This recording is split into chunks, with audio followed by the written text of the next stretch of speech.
Hello, welcome to another exciting episode of the Terrorisk podcast. I'm here with Chris, Kim. And Chris, how you doing tonight? I'm doing pretty good, Carmen. Yourself? I'm doing all right. Per usual, I have my feet up. This computer desk chair you have is in a permanently relaxed position, even though perhaps it leads to the kind of lifestyle you lead. I don't know. I don't even have a bit. I'm already off to a bad start here. You don't have to do bits. I know.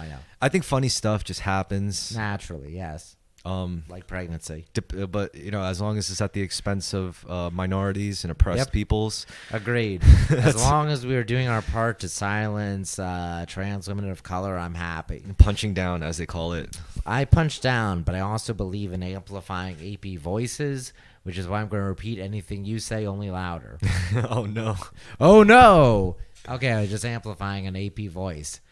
Anyway, this is a terrible bit.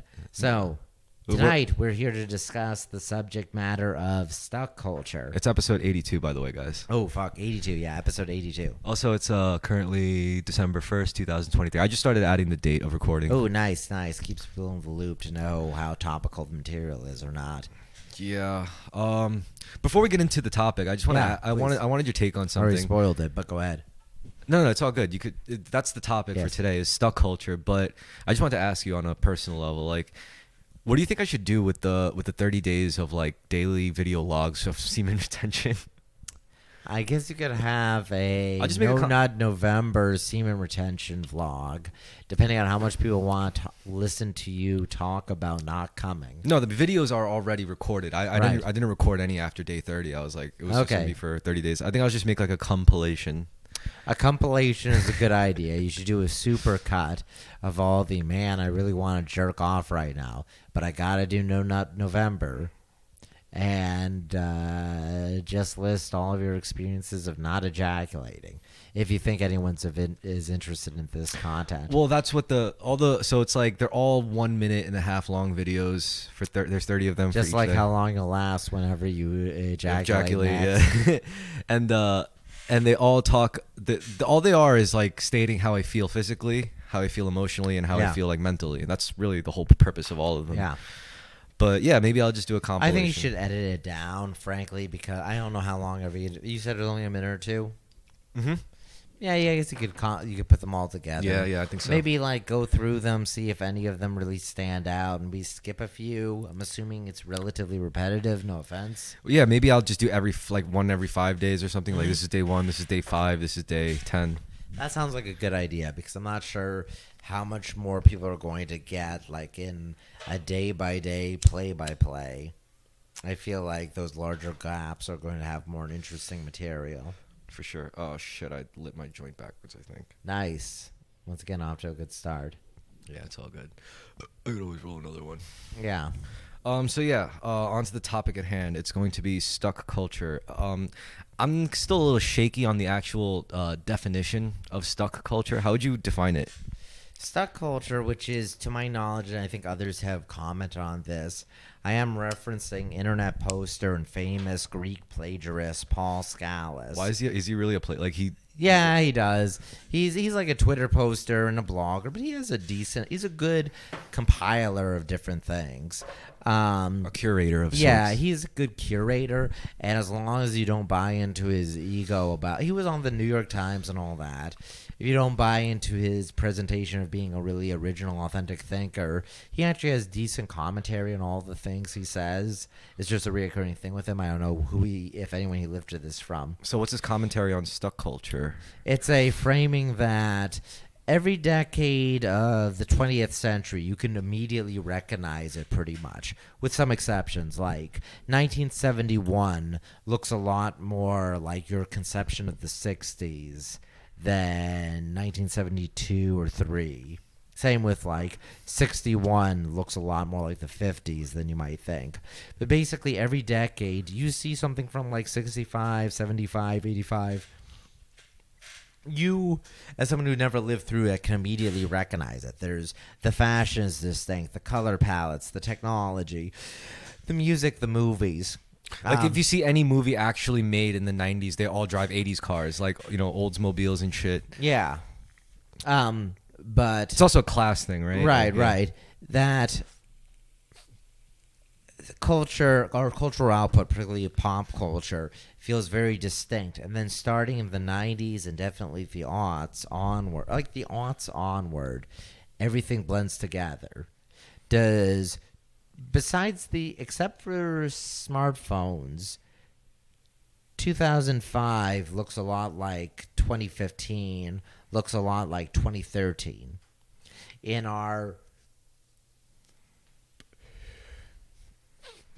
if you look at movies, television, music, we have a lot here's a better example perhaps, is the celebrities that get talked about. There's a bunch of,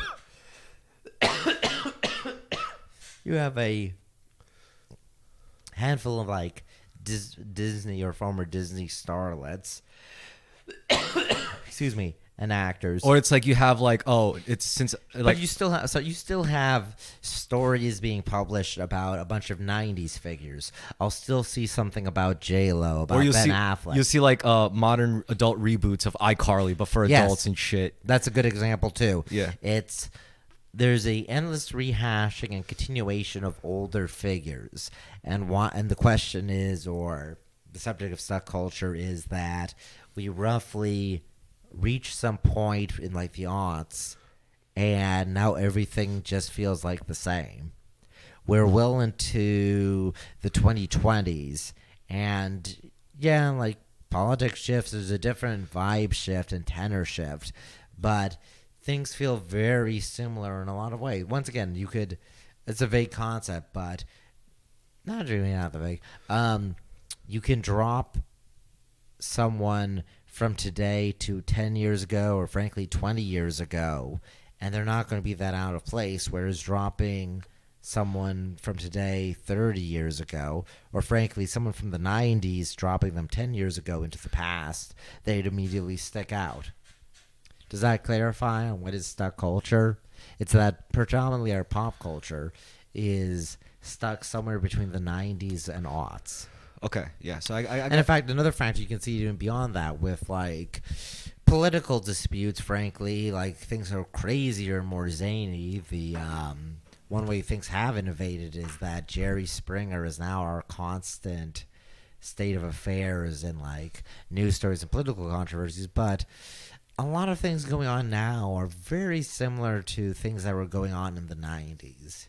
You have some new figures, but we have a very geriatric ruling body.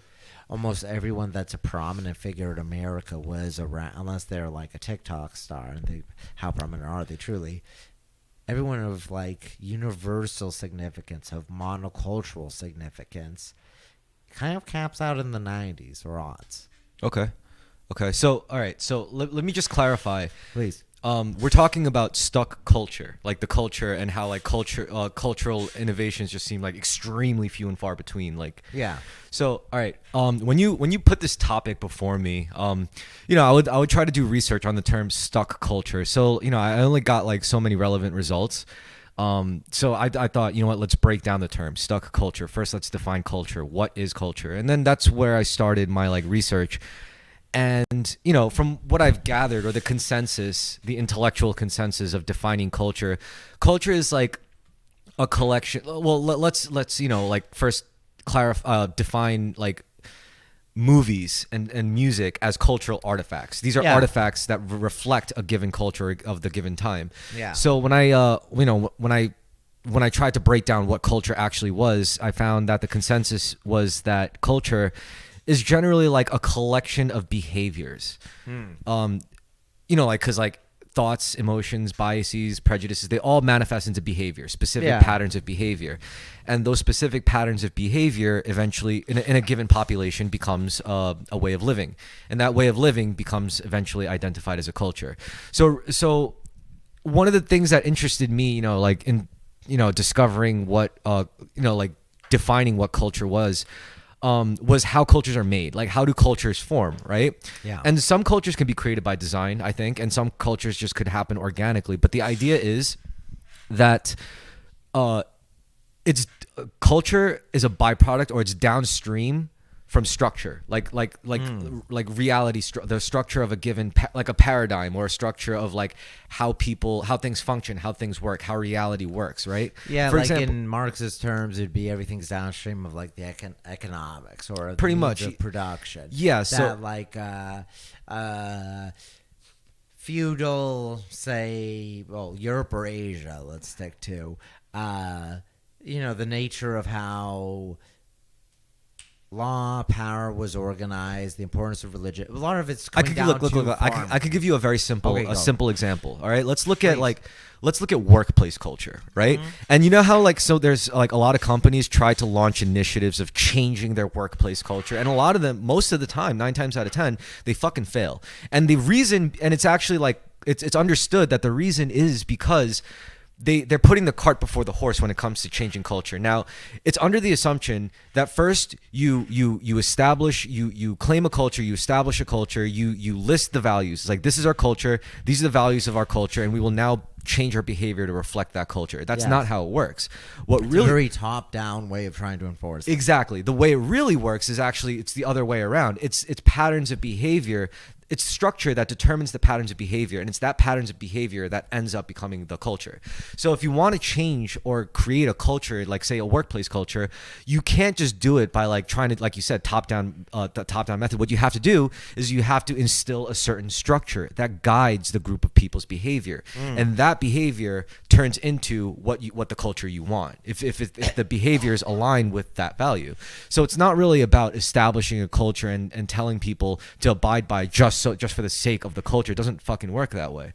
So when I just want to say, like, when it comes to like the actual engineering of culture, or the actual emergent formation of a culture, it's dictated by behavior. It's not that culture dictates behavior. It's the other way. Or maybe after a while, it's like does this weird Well, I think a good example we can look at, even though there was a bunch of other economic and social changes going on, is how American civil rights law changed workplace culture. Yeah. The Mad Men archetype of bosses fucking their secretaries. That was the culture because that's how they behaved. Yeah. Yeah. The introduction of sexual harassment laws. Human resources. Having human resources departments only exist because of government mandates on corporations. Yeah. That they're going to face legal trouble. To be compliant, they have to have X, Y, Z. Yes, exactly. And that has downstream effects to culture, yeah. First behavior. It affects behavior, which affects the culture. So like when you talk about stuck culture, the legal structure, enforces and starts to influence behavior to a point where people outside of the workplace act like there's an HR commissar over their shoulder. Yeah, exactly. So yeah, it's true, and that ultimately changes the way people behave. Maybe not for the better, not for the worse. It's different, and thus the culture changes. Sometimes it could be good, sometimes it could be bad. It's like, yeah, there'll be less sexual harassment, but if the cost of it is like everyone's just this paranoid, fucking anxious mess at the workplace, then that's so be it, I guess. Or another case maybe would be prohibition. Now, people were still drinking, obviously. Yeah, but it's just, see, that's another thing. Counterculture is a great dynamic at play. You know how someone pointed this out to me?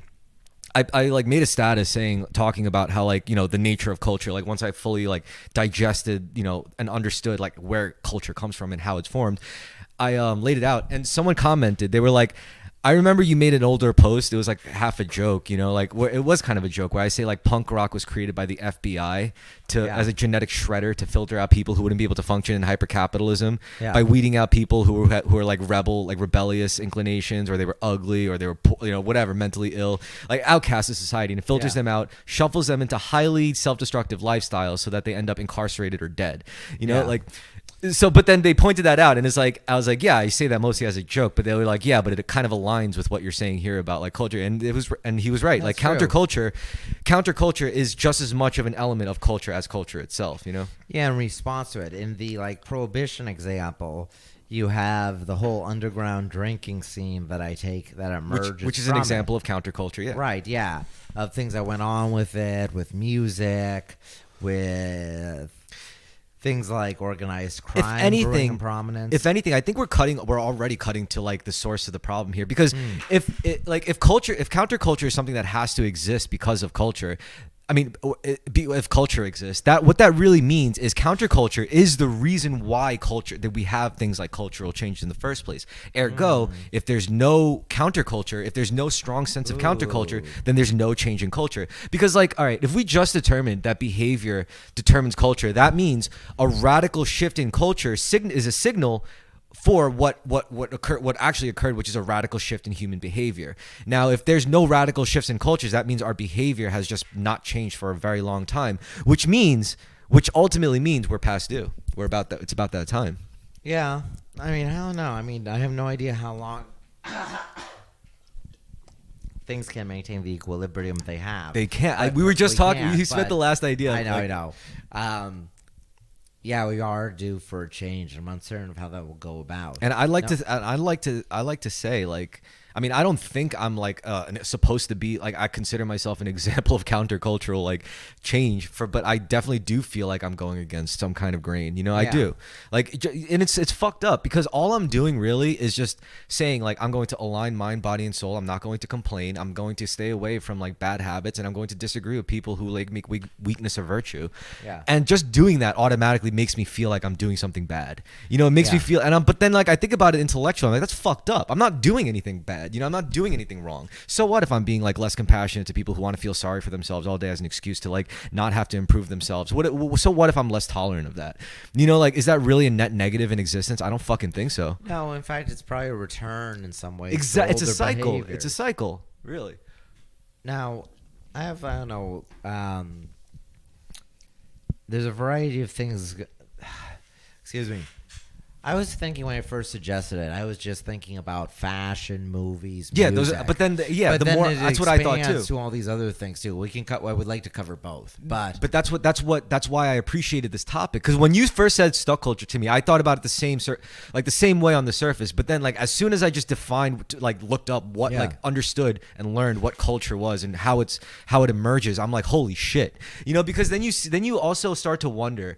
One of the more interesting, it's a slippery slope to conspiracy brain shit, but then you start to wonder how much of the most fucked up aspects of our culture is actually intelligent design, how much of it is actually a result of an actual conspiracy of design, as you just said. Exactly. And how much of it is an emergent property. But that's where it gets dicey, because you understand not all of it can be emergent, right. Some of it at least. And you have both of it. Let's say a big thing that happened, that changed within my parents' lifetime. Your parents are a bit younger, but for them, they're coming from 80s, late 70s. Yeah, exactly. But also, they're coming from Asia, where things are more delayed. But the introduction of birth control is a huge social change. It was one of many factors causing certainly it caused tremendous sexual change. Yeah. Without birth control, hormonal birth control in particular, you do not have the 60s sexual revolution. Yeah, that makes sense. Yeah.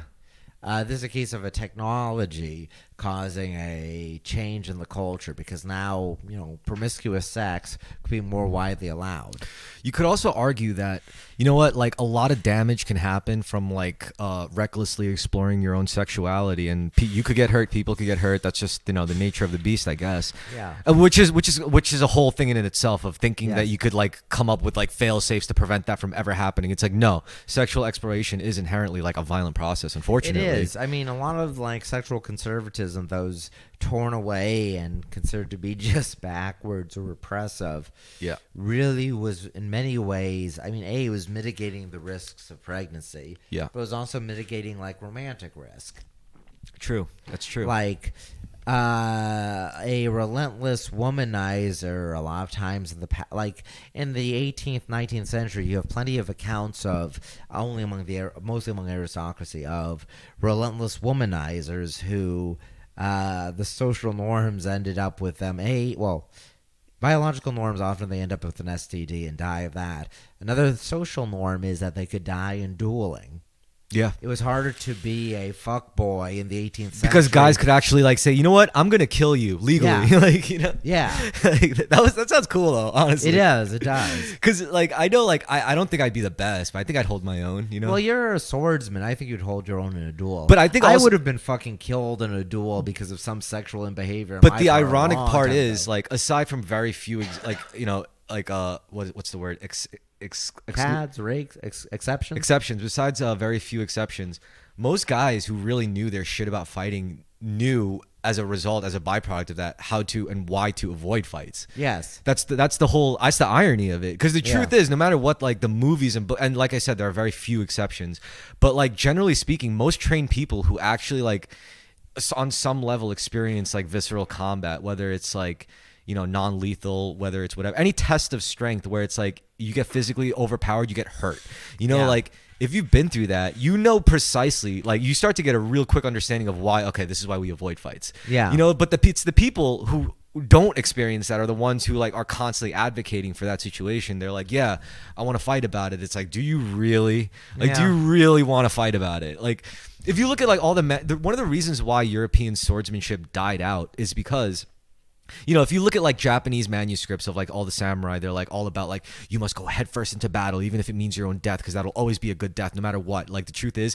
even if you die of incompetence in swordsmanship, you could still win if you die by valor, you know, like all that shit. Whereas if you look at European manuscripts, it's like, just stop the killing, just walk it off, like just please just fucking stop this shit. There's no point, like just stop. You know, like, well, it's funny because in World War One, a lot of men in Europe ended up dying over valor. Yeah, and that was the culture. It was the culture. Yeah. Now, a tremendous amount of European aristocracy died in World War One because a lot of those guys, their families might have fallen on hard financial times, but they had a lot of them were in the military. A lot of them were officers. The officer death rate in World War One was surprisingly high. Yeah, it was like 90% or something, 80%. Yeah, a tremendous number. I mean, the death rates were terrible in that war, but particularly among that officers, a tremendously high death. I feel like same thing in America in the Civil War. A lot of rich guys died in the Civil War because they had enlisted over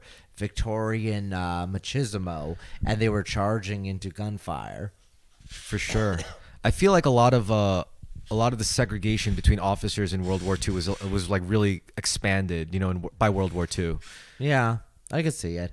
I mean, it depends on like what the position. I mean, NCOs obviously are not whatsoever, but yeah. Also, I think like since the establishment of real officer school, it was less about like, you know, people of like rich families. Like, no, they want smart, competent people. If they're college kids, throw them into officer school. You know, like college grads, throw them into officer school because those are the ones that are going to be more tactically valuable. Well, also, the innovation of widespread education, widespread literacy, and systematizing, such as systematically training people, enabled that in a way that wasn't possible in, say, medieval Europe. True. Even in Civil War. Yeah. A lot of them couldn't read. Though like a lot of like most soldiers like couldn't read. Well, to be fair, in the Civil War, a lot of the population were immigrant. Oh well, for the Union, a lot of the population were immigrants. Oh yeah, like Polish dudes and shit. Irish, Germans. Yeah. And in the South, they had a bunch of rednecks fighting. Awesome. But once you got to a significant portion of the population was literate compared to the past, certainly. Fuck. And then certainly with officers, they were all like literate men who had gone to nice universities and probably knew each other on both sides. Yeah, but even after the Civil War, what really, really changed shit in American society was, you know, during right around that time, wasn't really the conclusion of the Civil War. To me, it was more the coming and the control that was outfits like the pink when the proverbial feds really came into power. Yeah, it's part of that goes along with the Civil War because the Civil War involves centralizing the state, strengthening the federal government, which is really what the South was fighting against. Yeah, they were fighting against just that, like crazy corrupt Pinkertons like running our fucking that was country. A little bit later, but it was against like the influence of federal government and things from. I forget the exact political details, but basically it was a situation where the way the electoral map was structured, the North was always going to win presidential elections. Yeah.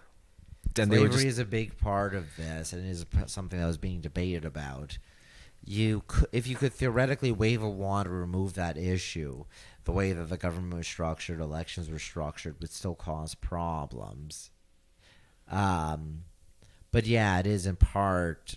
a big factor is, in fact, like how American society was going to be actually how American society was going to be structured. Yeah. Both on the federal government level, whether slavery was a big part of like how was American going to be structured, since like the plantation class of the South wanted America to be like Brazil, and they still propped up their little fucking congressional system and stuff like that to at least kind of give the like feeling of like, you know, state there was a bunch autonomy. of issues in the Constitution, Yeah. Declaration of Independence, Articles of Confederation, that kept being worked out, and the Civil War was a second founding of the country that reworked a lot of its structure and a lot of its orientation. I guess it was kind of had to happen one way or another if a country like America were to exist at all. Yeah, it was inevitable. Like we kept making like a bunch of compromises at the founding of the country. You had the second founding to restructure it. You know what? Every good founding in arguably World War I, definitely after World War II, the American culture was drastically restructured. Every country needs a good civil war under its belt. Yeah. True. And we have a real banger of one. Oh, yeah. That's for sure. That's when we first started experimenting with some really groovy weapons that we ended up like really shilling out to the whole fucking world, Japan being one of them. Like, and that was also a time where we were really KOing the Indians. And I say we, like I'm a part of that. I'm really not. But like, sure you are. You're an American. Yeah, an American-born citizen, that's for sure. Red-blooded, 100%. So as an American, I think it's entirely... Look, you're Asian, but like a significant portion of the white population came after the Civil War, right? Yeah. It doesn't make me any less American. You're right. Yeah. Yeah. But also, like, I mean, it's unfair to say point at a Pole or an Italian and blame them for slavery or even blame them for oppression. Yeah. I mean, certainly, I'm sure there's undoubtedly racism in the family or whatever. That everyone's racist. It's like, but you, whitey, and they don't even speak English. They're like, right. What the hell? Like a significant part of the white population arrived after all these things happened. Yeah. But it's still reasonable, I think, for them to have an opinion on it, to talk about it, to say romanticize the past. Previous times in America, like, you know, anti-Catholic discrimination was a huge issue in America. Yeah. They were treated just like black people, pretty much. No, not quite. They were always treated. There's some areas and some situations where blacks actually may not be better off necessarily, but better off in some ways. There was like a mass lynching of Italians that happened in New Orleans in like 1880 something. Oh, terrible stuff. And actually a bunch of black residents of New Orleans took part of the lynching. Perhaps because they wanted to be on the other foot. Well, also, I don't know, black people and Italian people did some fucked up shit to each other in this country's history. And like, well, I mean, part of that is all like the Great Northern Migration from blacks from the South going to the North and then encountering, thinking they were leaving Jim Crow, but then encountering ethnic conflict when they got to Chicago, New York, Boston. Also, when it comes to all the outfits that facilitated like the Prohibition underground trade, it was all like racially segregated. Yeah. You had the Jews with theirs, the Italians, you had the black people Irish with their moonshine. Yeah. And rednecks too in the South. But everyone, I think, like they were all like interconnected, a part of the same economy. Which they were part of the same. They all ultimately, like the top dogs, at least, like the top outfits knew. They were like, yeah, well, we hate them, but we know they're there. We can't really wipe them out. Yeah, it's a bit different turf and things like that with crime. But I was gonna say that there's a lot of for like Columbus Day. Do you know why Columbus Day exists? No, but I heard it's a really controversial holiday at this point in this day and age. It is controversial because of, well, it's like apparently like inaccurate for one. Like the reason why we have Columbus Day, it was something in the 1920s. It was decided upon as a holiday. Yeah, it was created so that Catholics and particularly Italians would feel accepted. Columbus Day was like the Martin Luther King Jr. Day, like Italian History Month. Yes, it really was that. But also Catholics. Columbus Day was saying like, okay, we're sorry, Catholics, for all the shit we put you through. Here's a holiday. No. Well, yes, a little bit. But where's Korea Day? Like, it was more about. Okay, the founding fathers, barely any of them were Catholics, and there's prolonged periods of time in American history where Catholics were either being kept out, marginalized, distrusted. This is a way of like, no, in fact, America exists in part because of a Catholic. Therefore, they're all part of the American nationhood. Okay. Like it was part of a I could buy that. narrative building of more people being accepted. I mean, in I don't think that's a America. bad strategy at all, to be honest. No, it was a great strategy. I think it's a preferable one to. They shouldn't have used Columbus. They should have used some kind of saint, like Saint something Day or. Well, the significance is that the country's called America.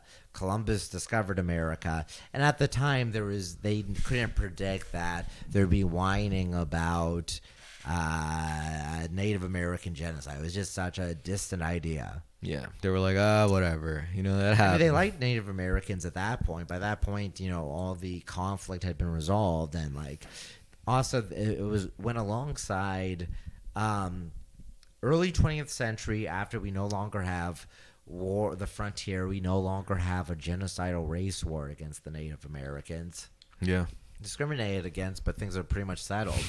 You see a lot of romanticization of Native Americans. Like in 1900, there's a shit ton of white Americans who are like, or even before then, obviously, but they're really I feel bad about Native Americans, noble, lost cause warriors. You start seeing sports teams named the Braves, the Chiefs, etc. Yeah. They start building flattering romantic statues to Native Americans in like the 1900s. I think another because like and part of that was like, okay, there aren't many left, but they're integrated. Exactly. They're being folded into the story of America. They integrated close enough, not just into the narrative, but on a interpersonal level. You see Native American people working at the same places as like the same white Americans, and then if you in the same, a lot of Americans, like if you're in New York, you're probably never or almost never going to see a Native American, but it's something you can romanticize. But in fact, it's interesting how as Hollywood gets started. There just aren't that many Native Americans around to be actors, but Westerns are big. And a lot of Italians ended up playing Native Americans. Yeah. Like a lot of Native American actors in old Westerns were Italian guys because they're darker skinned, have it with like batteries up their noses to make their noses larger. Yeah, or they would just get a super dark Filipino person. Yeah. Well, I mean, like when you look at like fucking, I don't know, I feel like if you go to a small town, right? And in a modern day aspect, like you said, there aren't that many of them left. But if you happen to go to Oklahoma, Alaska, if you happen to go to a private establishment, like a store, and you see like a Native American person and a white person working at the same place together, you would know like there's a good chance that their ancestors at some point were across like those separate lines. Yeah, especially the Southwest and places So they know that. So when they talk to each other, they're fully aware of that history, because it's their history. So it's like that probably has like a lot to do, like plays a huge part in the integration process, Yeah, it does. And America's big too, so you'll have a New Yorker like me, going a place like that, and you're kind of like a novelty. I mean, let's say I'm not Asian. Like any average white New Yorker could go to a place like that, and they'll be also seen as a novelty, intermingling and interweaving with that kind of end of America. Well, due to immigration, you have a variety of people all throughout the country. But yes, I agree. That'll be I can't believe no one made that movie, like a Native American woman trying to make it in the big city in New York City. Well, it's funny because Native Americans are really fallen off in prominence in American culture. Like boomer men, white boomer men, just not only white and black boomer men, both had a lot of romanticization of Native Americans. You know what I think is an untapped market? What? The fish out of water story, but with Australians in America. We had Crocodile Dundee, and it worked. It worked. But I'm surprised we haven't done that more often. I mean, we've even done Brits in America. But I don't know. Brits in America lost its novelty because you literally do see so many Brits in America now. Like there's a lot of. Well, we have to remember we're in New York City. I barely met any Englishmen until I moved here. But now it's not. See, like, all right, let's say a British person back in the 70s moves to America and they integrate. And they do that. They cross the line, right? Whereas in the modern era, if you see a British person even move to the States, goes to college here, gets married, they're an adult with a family, they still have kind of like a geographical reach to their home, their native land. They probably would take a flight out back to London or whatever, once every other month to see mom and dad. Like they could still do. That's becoming a lot modern more. Technology enables a lot of people to keep in touch with their native. Yeah, exactly. Which is that's another interesting quality once again about technology and culture and interacting. Yeah. In some ways, there's. I mean, immigrant populations now, they assimilate a lot faster. Like, you had multiple generations in America of people, like, there are people in 1910 in towns in America, there's people were speaking German, and like 2-3 generations of people had spoken German in that town. But nowadays, another thing is like, people in other countries have access to things like TikTok. Yeah. So they'll be, it'll be the worst parts of American culture, but a lot of people come to America pre-assimilated, partially pre-assimilated. Yep. There's people I've seen move to this country from like countries in Europe who never ever like lived in America, but they're already fluent in English and the slang and everything. Yeah. And I know it's all because of the internet. It is, yes. Which is and amazing. Mass media in general. People come and have they get surprised in a bunch of ways, but they come here and already have a bunch of interest due to how strong American culture is. Because also that's the thing about English. See, the thing about English is the basics are very easy to grasp. What's hard is the nuances. Is like the contemporary nuances that are always like being added into the lexicon. Frankly, even beyond contemporary, it's just like it's a language so dependent on vocabulary, very like. Synonymous words can have drastically different meaning. Yep. Surprised and shocked, you immediately know connotations you're picking up from those words that are not like differences in tone, differences in the situation, or even in a more crude sense. Like you'll see like a formally educated English speaking person from like China move to the States, and then you tell them it's like, oh, you're shitting me, and they're just looking at you like, what? Like what? Yeah, people who can speak English and speak it very well can be thrown off by a bunch of things like that. Like it's raining cats and dogs. Yeah, idioms are very difficult in any language. Yep. I remember talking to my former roommates, a very nice pair of Algerian guys, and they were saying something that felt like such an obvious bit, but they were entirely sincere when they were saying like, oh, I spoke English well, but I moved to New York, and people were saying something was dead ass. I don't understand. How can an ass be dead? That's pretty funny. Well, that's awesome. Yeah.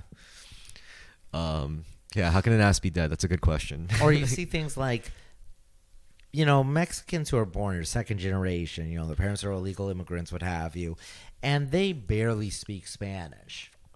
Yeah. They can speak it on like a 4th grade level, but I can see them interacting with someone who's a tourist from a Latin American country. I can see them slow down and having trouble interacting. Okay. Because they grew, even if their parents barely speak English and they speak, limited Spanish to their parents, their interactions with other people are all in English. They don't maintain the amount of, they're not as fluid in Spanish as, say, an Italian was an Italian 2nd or 3rd generation previously. All right. The English's cultural dominance is just so overwhelming. It's the lingua franca. Yeah, of the whole world. So its dominance within this country is extreme.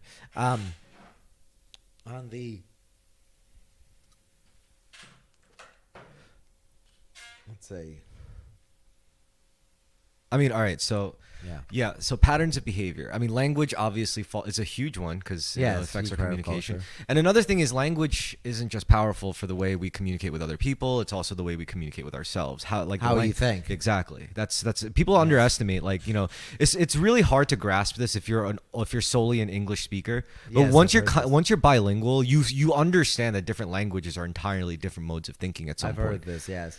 So it's like that's like really interesting, which is why I think Korean is actually a lot like English. I look at Korean, the structure, the syntax of like sentences, and how the shit works, and it is like English, especially down to the alphabet. There's consonants and vowels. I think the fact that Korean was deliberately simplified and made a more like Yeah, modern language by that king. I forgot what it was. Yeah, I forget too. But I think that has a lot to do with that. Also, having like an alphabet. It's like a bigger alphabet. It's like 40. Yeah. It's like 40 different characters. But like Chinese is like deliberately old-fashioned by top-down mandate for a very long time. Yeah. I mean, obviously Mandarin is now a simplified Mandarin, but still, I forget the number of like Mandarin is a tonal language, but I forget what it's at. But it's like 4 or 5 different tones compared to like traditional Chinese Mandarin,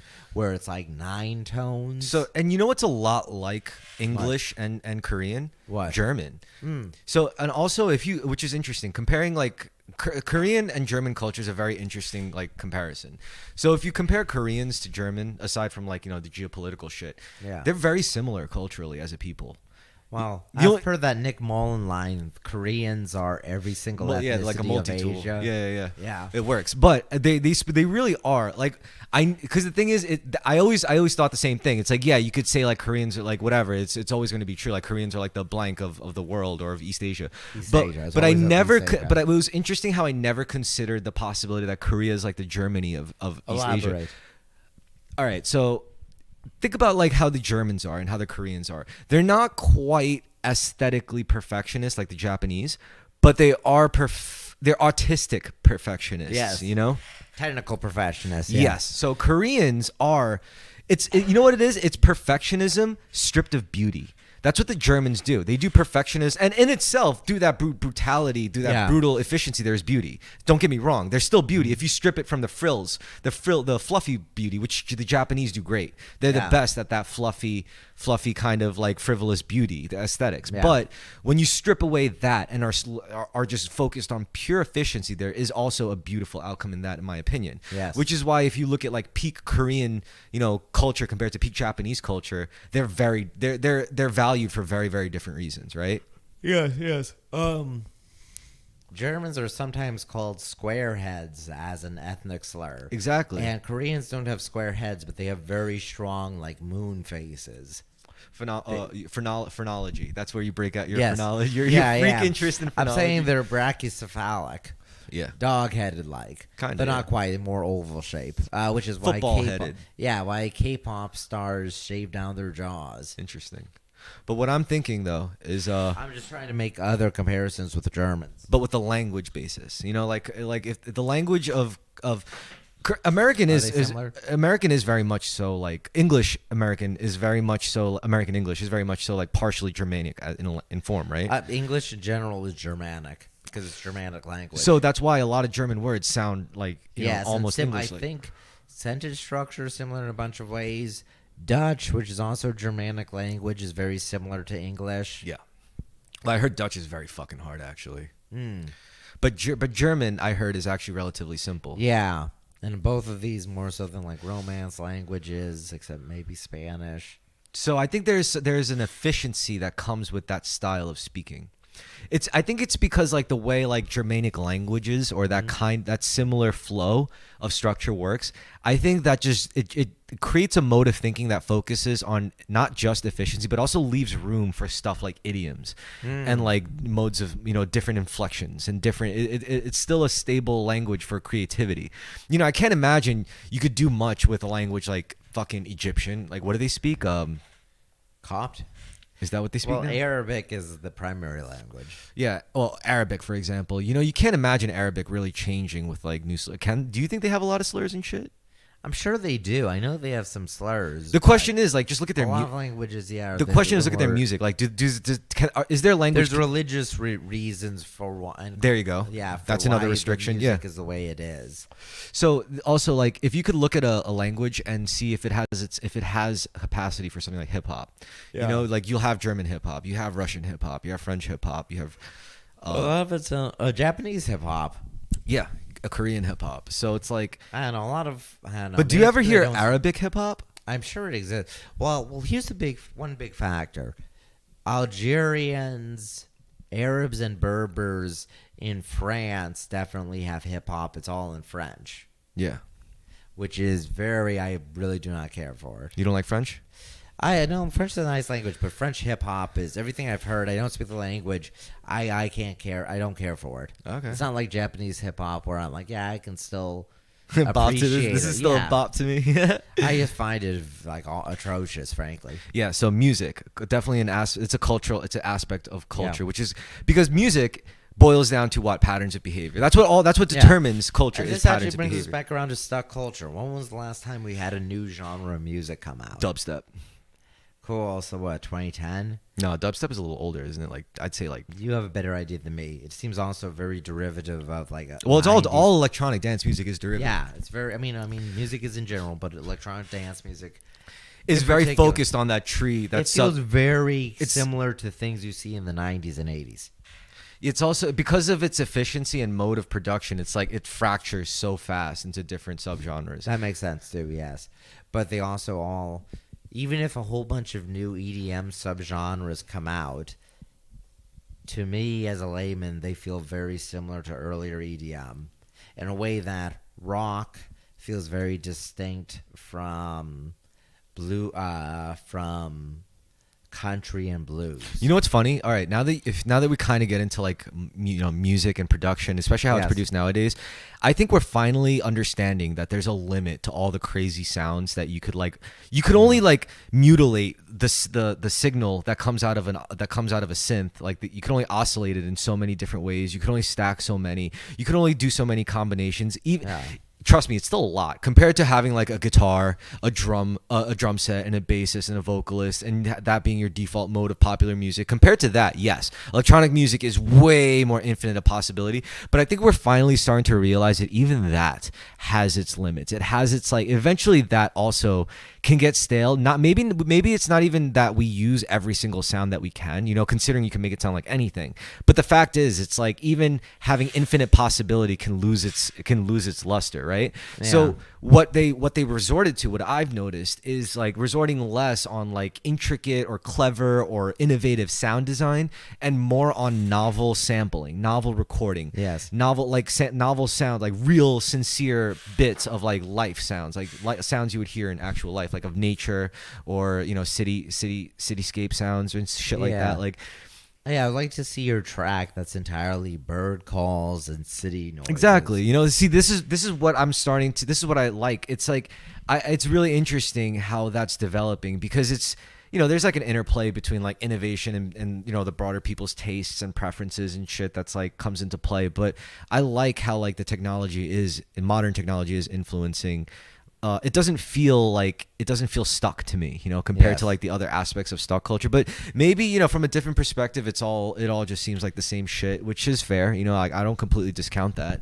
But I also think it's like, who gives a fuck about bands anymore? Like, honestly, no one gives a fuck Well, about. you I mean, don't have people bands listening to anymore. this will be like, "What the fuck? I care about XYZ bands." I mean, don't get me wrong. I maybe that's wrong. Maybe I shouldn't say people don't No, care I about agree bands. with that sentiment. We don't have big bands anymore.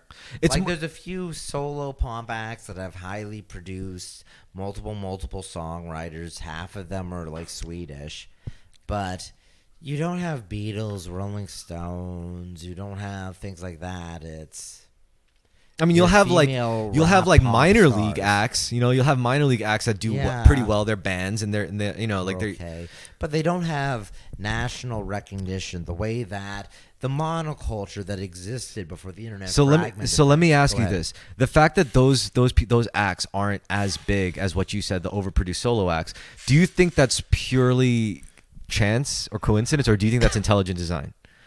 I think it's an emergent phenomena all right. from our technology and cultural sphere.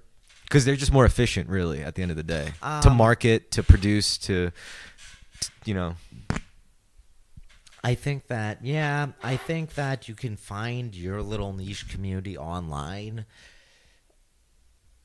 leads to a narrow, and also the fact that people do pirate or get things for free like music. I think it does narrow down the range of artists that can have wide national prominence or styles, among other things. Those big pop acts, they're heavily produced. They're working on a blockbuster format in the same way that comic book movies are. Once again, how long have you had Super like? all right. So Wait, hold on. So Blade is like 97, 98. X-Men is like 2000. Spider-Man is like 2002. Which Spider-Man? There's been a lot of Spider-Man. The first Tobey Maguire one. Oh, yeah, 2002 sounds about right. So let's say for the past 20, 21, 20 years, we've had superheroes dominating the box office. Yeah, as a little kid, I couldn't appreciate how big of a deal that must have been to grown Super Spider-Man fans to see that movie. Yeah. They must have been shitting their little 90s Gen X pants. I was so pumped watching that movie when I was 12. I was so happy, man. Damn. I knew it was a big deal because I was in the Boy Scouts and all, and they were telling me like, yeah, that's a good movie. The older Boy Scouts. Superhero, like Marvel movies, this entire year, every single Marvel movie has underdelivered. Some have pretty much outright bombed. And this has been a trend ongoing for a little while. Because nobody should give a fuck about Marvel heroes anymore, dude. Let's take a moment and look at the Marvel movies. Let's talk about Star Wars too. Let's talk about Mission Impossible. Because movies are a huge part of how I engage with American culture, for sure. I mean, it is one of our greatest cultural outputs, and I'm a movie artist. And you know what? We have come up on the show before that I'm a movie artist. But we just want to thank. We just want to take a moment to thank the actual people who gave us these amazing American works of cinema, and it's the Jews. The Jews invented Hollywood. They invented Hollywood, the comic industry, all these comic characters. They're almost all made by Jews. You know what's crazy? It is a very mid 20th century cultural output. Yep. Go ahead. And it's like nobody should ever really think like, oh, the Jews took over Hollywood. No. That's their shit. They did take it over in the 1910s. No, they made it. They were the first people who brought the movers to the country and all this shit. There was a bunch of WASPs in Hollywood originally. But the main titans, the main actual business-minded. By the time of the studio system, the 30s, yes. Entrepreneurs. In the 1910s, you had people like Mary Pickford, Douglas Fairbanks, Buster Keaton. Yeah, but they didn't know what the fuck they were doing. They innovated hugely, and they were the first movers. But they were Jews. I thought the first movers were Europeans. Them too. They're also involved. But fuck them shit. Fuck French movies. Yeah, fuck that shit. Movies with mostly a WASP Anglo-American cast and production crew. A few Jews. By the 30s, yes, it's very Jewish. You had a lot of good war movies during and after World War War One. World War One, things like what the Grand Illusion, the Great Parade, I think. You have some things like, speaking of Civil War, Birth of a Nation has a bunch of battle sequences inspired by World War One accurately, because World War One and the Civil War have a lot of overlap and similarities. But yes, Jews are the most prominent figures in Hollywood by far. That means the best movie makers in the world are the Jews. Yes. American Jews. Israelis, not so great. No. Yeah, you're right. But you know what? That if people complain about that or don't like that, I ask you this. Who the fuck else would you rather have, like, inventing Hollywood? The Christians? No. You ever see the movies that Christians make? They're fucking shitty as fuck. Those are... The only good Christian class evangelicals. It's different when you had rich northeastern Christians. The only good Christian movie is fucking Passion of the Christ. Great movie. It's a snuff film, but it's pretty good. Yeah, it is. It's a passion play. Yeah. Fucking that was a good Christian movie. Another good Christian movie is Kingdom. Actually, no, that's all. I think all the Christian movies that we think are Christian are actually Jewish as fuck. I don't know. Intolerance is D.F. D.W. Griffith. Oh yeah, and who else? The Muslim. Imagine if the Muslims took over Hollywood. All the women would be covered up, like there except for their wouldn't eyes. be films, or it would just be very tacky memory TV things. Exactly. Fuck that shit. Yeah. So yeah, we want the Jews in control of Hollywood. I think you guys are doing a great bang up job. Just do better. Just try to do better. You know, that's all we ask. I fear Hollywood. Well, I'm skeptical of where it's going. I think it's dead as an industry. Well, now because video games, video games take up a ton of time. Because video games are a better experience than a movie. A movie feels like, honestly, like it feels really. Every movie feels like heavy-handed now. Like no matter what kind of message it tries to give you, you always have the sense of just shut the fuck up already. Like, you know, a lot of things in American media, in movies and television shows, in music, in journalism for sure, feels like the creative field, the cultural producers feel like they hate their audience. Like, why am I seeing promotions for a Star Wars movie where it's deliberately saying we're going to annoy you by subverting your expectations? Do you know what that means? If like creative output like of professionals come out like that, you know what that really means? What that means is they don't really hate their audience. That means they started hating their jobs. And if more and more people in a given industry start hating their jobs, what happens is you get really bad results. You get really bad output. And I think, yes, I agree. And I think they started hating their job. And I don't think it's because of like anything like so obvious. I think it was pretty subtle. I think it's because like even way before that, when shit started getting like shitty around Lord of the Rings times, when Lord of the Rings movies started dropping, that's when things really started getting shitty. I mean, it was great at the moment. It was great at the time. We were like, whoa, this is great. But that was actually the inflection point of a downward trend. It was at Lord of the Rings. Because that's when movie theater started cannibalizing its own revenue by doing like multiple showings in different. No, they were doing that with Star Wars in 76. Were they? Yes, literally. Star Wars put a bunch of other films like just kill their box office revenues because theaters in the 70s would have 1-2 screens. They would change movies every week, every few weeks. So you know what Star Wars was then in the 70s? That was the Omen. That was where that was the Omen. That was the first sign of the end of times for cinema, where people were like, this is great, this is awesome, but they didn't know it was a foretelling of what's to come. And then shit like Lord of the Rings dropped, and you were like, this is fucking Lord of the Rings crazy. Is the end also of genuinely heartfelt, sincere movies. Yeah, it is.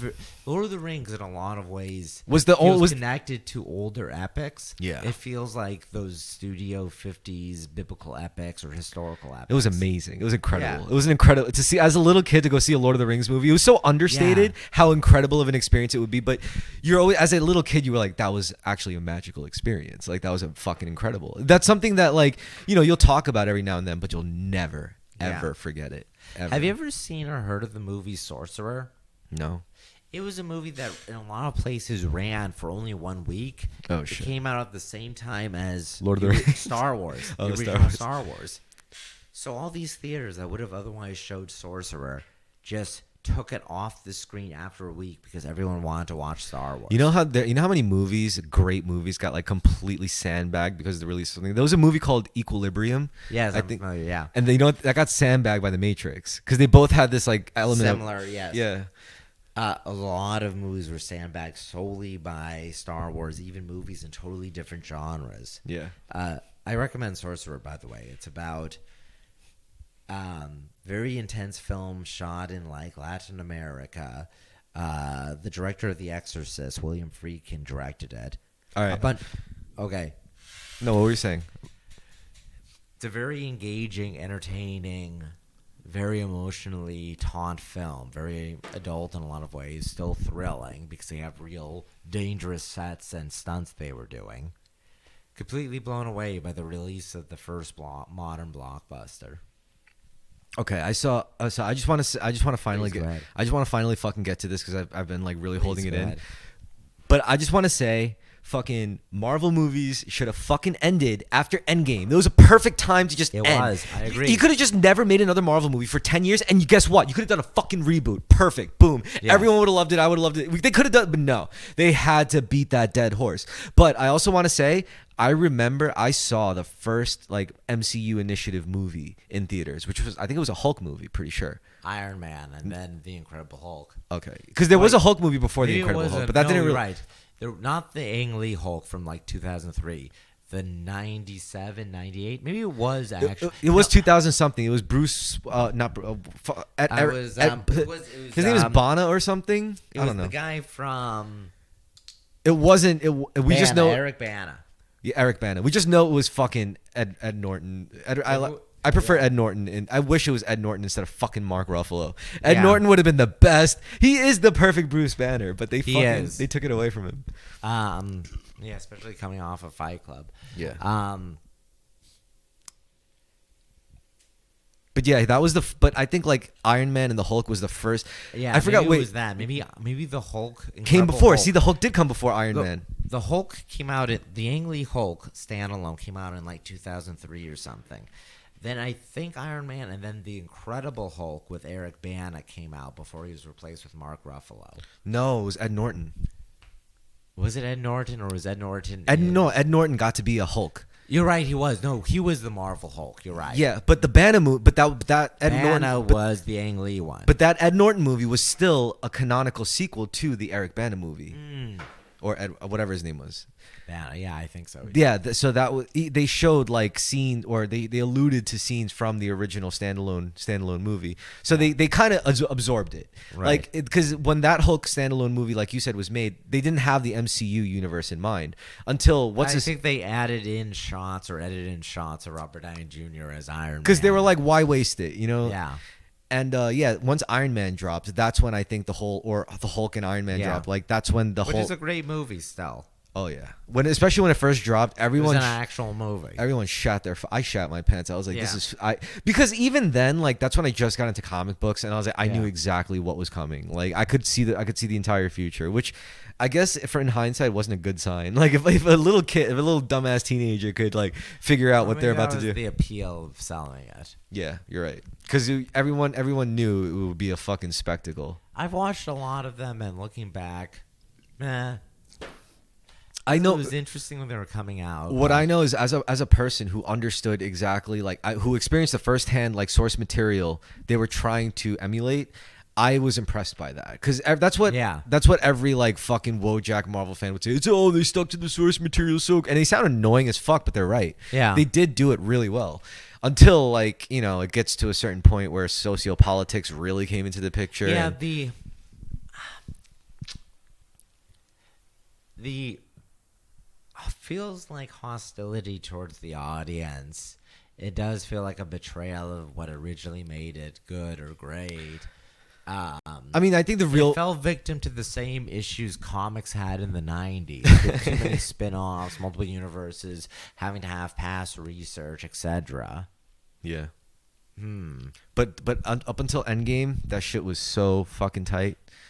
Endgame itself really falls apart for me. Infinity War is a great movie, but I think Endgame sucks. No, I mean, I think all right. So what I mean to say, not that was the best like Marvel movie. No, I know. I agree. It's the last good one. I just mean that was the one that should have ended all of them. It should have. Yes. Fuck.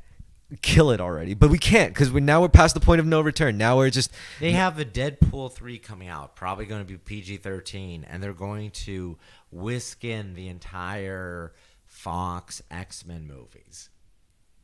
They brought back Hugh Jackman as Wolverine. They're gonna bring back Patrick Stewart. Yes, they're gonna milk him as much as they can until he dies. Bringing him back, yes, until he fucking dies. Yep. This is the subculture again. And also, by the way, we're talking about all these characters, particularly the Marvel ones, are all Silver Age comics written in like 50s, 60s. For men, my dad's generation, it was fun watching the Marvel movies at first with my dad, but even he got bored of them, and he was reading these things in like the mid 60s. I did get bored of them. Holy shit! It was exciting funny stuff. My dad was very enthused when they first came out. He had a boy like. I remember watching these movies as they were coming out. I would see one or two every year with my dad, pretty much. And I'm into adulthood, like my early 20s. Yeah. And for a while, my dad's not like a fairly normal hip guy. For a while, he was feeling childlike joy. Yeah. At seeing characters he read as a boy appear on screen. Like really cool, yeah. And then he got, was noticing him getting bored of it too. He was like, I'm just tired of this. And I remember him always saying, this stuff was cultural detritus when I was a boy in like the early 80s. Why does it have such prominence now? Which is 50 years later.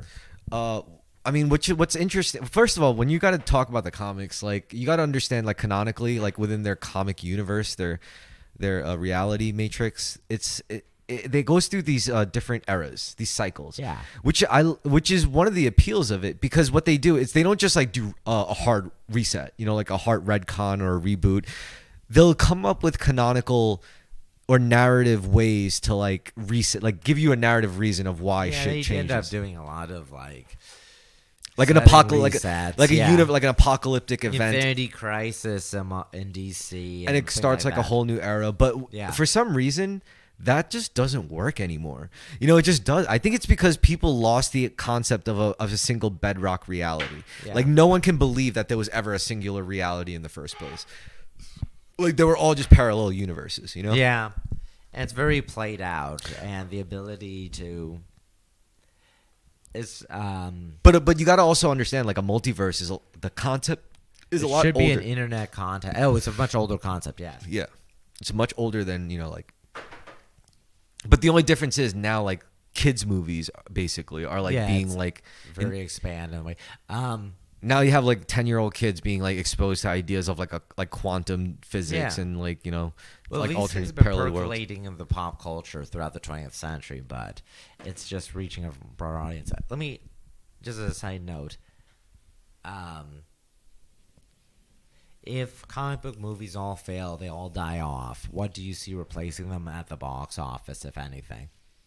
Or is it entirely moved to streaming, to video games, to TV shows? Are there going to be any more big theater releases, or like what's going to be big? Genre-wise. I think bringing the best. I'm not talking. I don't think there's going to be big shifts in genres. It's not like they could do that because it's really, really, really, really hard, if not impossible, now to just invent a new genre. So what I think is going to happen is going to be shift in the entire dynamics, right? I think what's going to be a thing is like movie theater showings of like streamed shows. Like Amazon. I'm going to go to the theater. Oh, to stream shows. I'm not going to watch a video game stream in the theater. No, not like a video game stream. I mean, like the shit you would normally only see on like Amazon originals or Netflix original movies are going to get theater time eventually. Yeah. It's going to get to a point where they're going to take over. They're going to end up like getting their place in movie theater showings. Like, we think, oh, it's just a Netflix movie, it's just an Amazon original, it's just a Disney Plus movie. They're going to be in theaters at some point. It's like it's gonna happen, because who else is going to prop up that kind of dying industry? It's not going to be Hollywood. Hollywood cannot afford to keep like literally feed every fucking movie theater and because those theaters are dying. Like those theater, no one goes to fucking movie theaters really, not as nearly as much as it takes to keep a single one of those super movie. Like they'll do all sorts of gimmicks to try to like attract people, but at the end of the day, it's not working. Like people aren't gonna want to go there for like overpriced food. Like that's really. It's funny that in the 80s, I mean, all that's true, yes, and also you now have an entertainment option at home. Even in the 80s, you see a ton of jokes about too many sequels.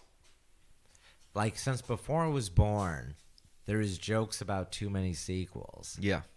And all these trends are just continuing. I know what you mean. Like, go to a theatrical screening of a television show or of a streaming. But that would make it interesting, though. Because you know what that would? That would be going back to, like, the 40s or the 50s or something. It's like, isn't that what they did back in, like... They used to have, you would pay a ticket and you would go in at any time. And several different movies and like a television reel would just be running. And it's not like there aren't already like novelty movie theaters that do like weird shit instead of just being like your standard like movie theater. If anything, like that's becoming more standard. Like, there's like restaurant movie theaters. There's like the Alamo Draft House, which is pretty great. There's movie theaters that only shows like indie movies and shit like that. But yeah, compared to what it used to be. People in the 40s, everyone would go to the movies all the time. Yeah. It was because they didn't have television. They didn't have streaming. Movie attendance dropped. Because of how large boomers were, blockbusters raised and temporarily kept alive. Yep. Once VHS, it wasn't VHS hit it hard too. It wasn't VHS themselves. It was VHS rentals that did it. Yeah. Because VHSs in themselves were like super expensive. Like the original cassette tapes, like that played video and audio, those are fucking really expensive. But once the idea of rentals came into play, that's when shit changed. Yeah. Yeah. So Marvel movies are so shitty. We all hate them. We hate Star Wars movies, new Star Wars movies. But I'd say it all started coming down. We didn't see it then, but it was when Lord of the Rings started coming out in theaters. Well, it led to a lot of bad trends, even though it's a wonderful movie. Love Lord of the Rings, yeah. But yeah. Remember how Pirates of the Caribbean 2 and 3 seemed like they were rewritten or rejiggered to be Lord of the Rings like? I just know Pirates of the Caribbean 1 was such a good movie. The first one is, yeah. And There's two been and three, reappraisal of them two and lately. three were bad movies as separate Yeah. movies, but together as volumes 1 and 2, as like the Yeah. true sequel to those two movies together, that was a good movie. Yeah, I know there's also been a reappraisal of it, but it felt like Pirates of the Caribbean would have been better off if every single movie was a standalone adventure. Yeah, like a Like the first like a one movie was. version of Monster of the Week. No, if it was just like the first, like Indiana Jones, where they Yeah, had yeah, distinct yeah. adventures, some Oh, reoccurring you're right. characters. Like making it into two connected movies was a terrible decision that felt influenced by Lord of the Rings. I think another reason why they did that is because they felt too empowered by the power they had. It's like they wrapped the second movie, and then like production was like we're thinking about like continuing like Yeah. the third movie really quick. Are you guys game for it? Orlando Bloom, Keira Knightley, or fucking Johnny Depp, they were probably all like making buttloads of cash, and they were like, fuck Yeah. yeah, I'm into this again. Let's it was do an it. unexpected success. They were Huge like, success. they were like, are you serious? You want to shoot again? We get new contract. Yeah, you get new contracts. We get millions of dollars again. It's like fuck it. Orlando Bloom was Legolas, and then he probably made so much money between Lord of the Rings Yep. and Pirates of the Caribbean, he never had to work again. Yep. Maybe Fucking that's why he disappeared. what a Chad. He's a fucking Chad. Orlando Bloom. Holy shit. Yeah, He really won Hollywood. yeah. I'm assuming he made a bunch of money, and that's why I don't see him working again. I don't like Johnny Depp didn't like blow it, whereas Depp just, woo. I would say everyone in that whole Lord of the Rings cast got really set up in their careers for the rest of their fucking life. Like Elijah Wood probably never had to work again, but he did some shit after that. But he just didn't have to. He did not have He to does do a bunch anything. of like that one where he's hallucinating a man in a dog suit. Wilfred. I love that. That was a Yeah. good show. That's a really good show. Daniel Radcliffe, same thing. He probably made so much money on Harry Potter that he can just be a wacky character actor. Daniel Radcliffe. I feel bad for him. He had a promising future as an actor if he never got typecasted. Because that's something He continues to do work. He seems to I be know, having a lot of I fun. know, I but don't think it's he- because he's typecast. I know, but it's like it's a curse because imagine like it's like the same Robert Downey Jr. thing. It's like you can't look at Robert Downey Jr. without at least seeing a bit of Tony Stark. You know, Yeah, now. Yeah. some people are just born for that a certain role, and you can't unsee it no matter what they try to do afterwards or during. And they I could do don't think- great I jobs. don't Like think Daniel Radcliffe's trying to be a big star at all. no, I'm not saying he is, but it's like it's just sad because if he never did Harry Potter, I think like he still would have had an incredibly successful career. You know, like. I don't think he's necessarily has an unsuccessful career now. No, of course. I'm saying either way. It's like, but Right, now right. it's He'd be like, a more prominent actor. but now he's always going to be known as Harry Potter. You know. Yeah, I don't know. He seems to enjoy doing things like Swiss Army Man. I mean, I love him. I love the Yeah. shit he does. I love the Kimbo. Yeah, exactly. I think if these aren't desperation but conscious choices he makes because these are the characters he wants to play because he doesn't have to worry about money. Yeah, and as far as like child stars go, he ended up a lot better than like Shia LaBeouf. You know. I think a lot of people. Yeah, that's true.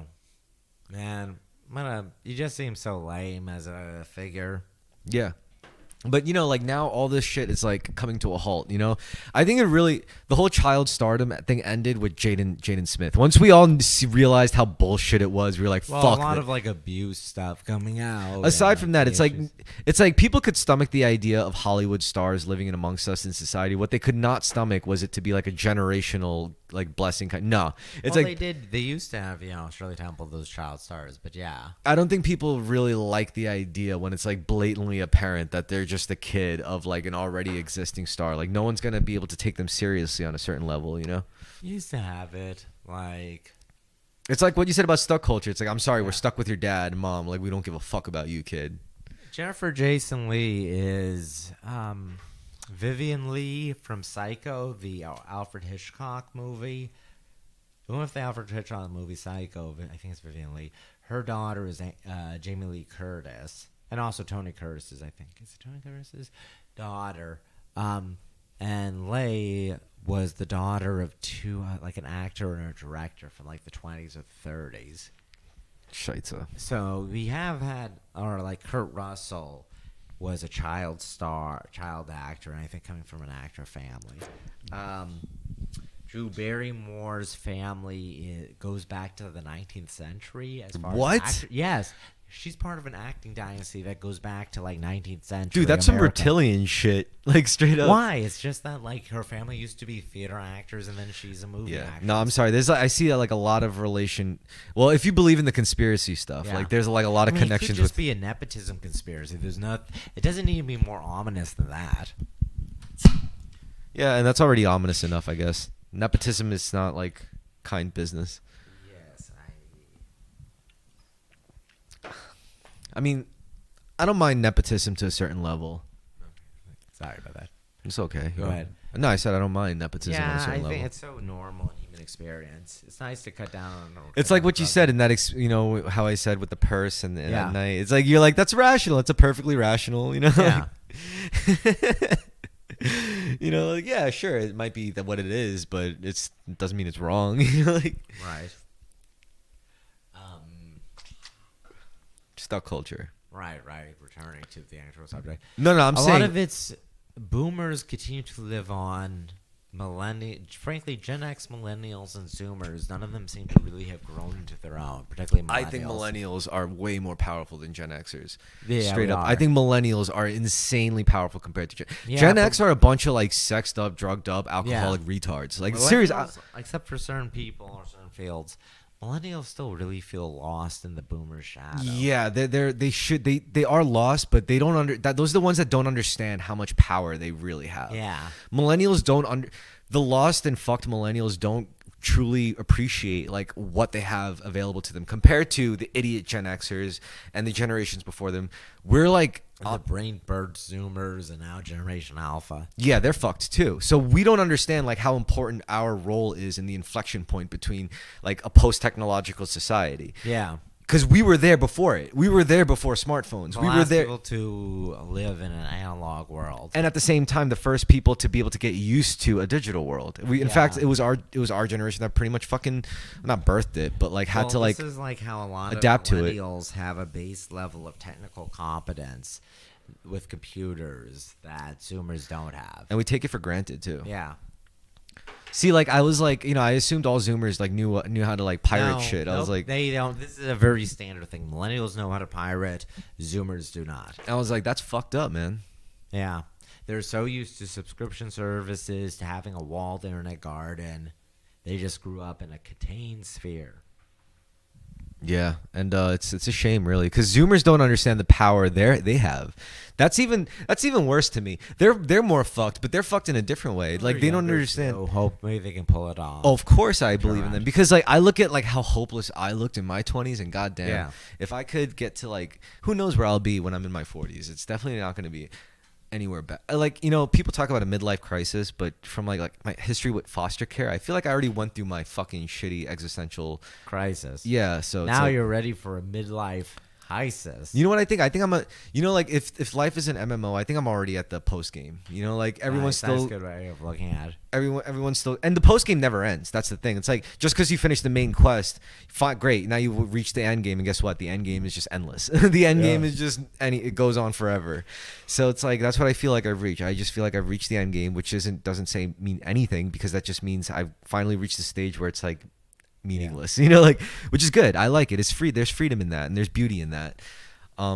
There's like a creative value in that, and like a pure just meaningless void. It means you can fill it with whatever you want, especially if you come into your power. And that's what I think millennials are going to contend with, or reconcile with, I should say. Have to be reconciled and have to try to reconstitute ourselves in this new world. Yeah. Do you want to take a pee break?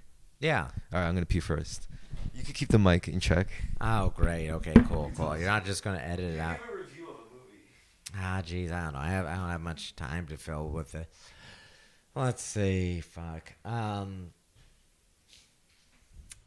Yep. No. Okay.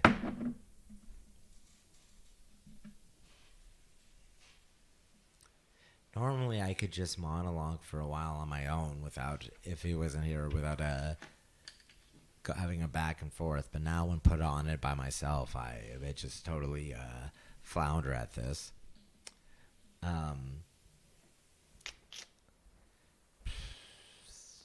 Shit. I wonder if video games have reached a plateau of graphics. People talk about VR. I'm somewhat skeptical of its viability, maybe for some things. But if it just continues on, you would like to have AI innovations in it, for instance. But if it just continued indefinitely as current graphical fidelity, and I suppose improving on its addictiveness. I'm trying to ramble and failing about video games plateauing. Oh yeah, video games. If video games plateaued at this level of graphical fidelity, I know people talk about VR, but if it just kept on this level, it wouldn't be that bad of a thing because now it's pretty good. Yeah, any more real would be kind of pointless and lose Yeah. its. Do you want to pee? What? Do you want to use the bathroom? Yeah, I do. All right, cool. So I'll talk about fucking graphical fidelity.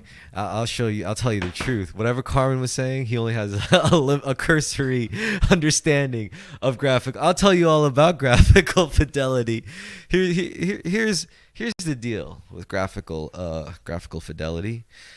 I guess you could say if it's too realistic, you'll just never want to peel your eyes away from the screen. You're going to just constantly look at the shit because you're like, this is better than reality. You know, like in reality, when I'm not looking at this graphical fidelity shit, I'm seeing like just shit, just stupid architecture, just bland architecture, bland cars, eating bland food, listening to bland music, seeing bland ass music. But when I see this high fidelity video game world, all right, this is a lot more interesting, and that's why it shouldn't get any more realistic. Carmen's right. If it gets any more realistic, we would just stop giving a shit about the real world, to touch grass and to really experience the beauty of like everything. And yeah, it would just suck major balls. So we ought to just keep graphical fidelity exactly where it is. We should not go on to like 70 80 graphics cards, you know, however the fuck they're graded, you know, or serialized. And yeah, because at some point it's like, what's even the point of pixels? Like, why not just like just dump everything into AR at that point, you know, just some kind of overlay system. Because, you know, if you just sit there with goggles in your head and you just like further immerse yourself into something that's just like, it's not, that's like the opposite of metaphysical. I don't know, what would you call that? What's the opposite of a metaphysical? Maybe it's menophysical, or yeah, I think that's about right. What's the opposite of meta? Meno? Meadow? What? Meta? Meno? Is meno the opposite of meta? I'm not sure in Greek, but excuse me. So yeah, I was saying meta. Is it beyond? Does it mean? I think it means beyond, maybe above the subject matter, like metafiction. Yeah, or metaphysical. Yeah, Yeah, exactly. But I think I'm trying to remember if it's beyond or above, whatever. But yeah, I agree that we shouldn't. We'd be perfectly okay with not increasing graphical. I mean, you know what? I think it's not going to be about using to make like.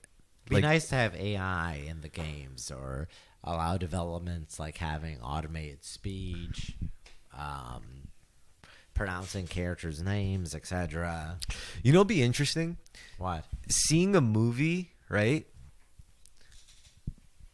But every time you watch it, like it plays out differently.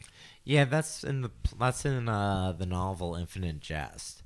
Oh, really? By infamously a novel a lot of people buy and never finish reading. It has a whole lot going on in it. But one background detail is about a movie that's infinite entertainment, which is the infinite jest of the title. Oh. And it's basically being described as like an algorithmically generated movie that keeps you entertained until you die of thirst watching it. That's fascinating, actually.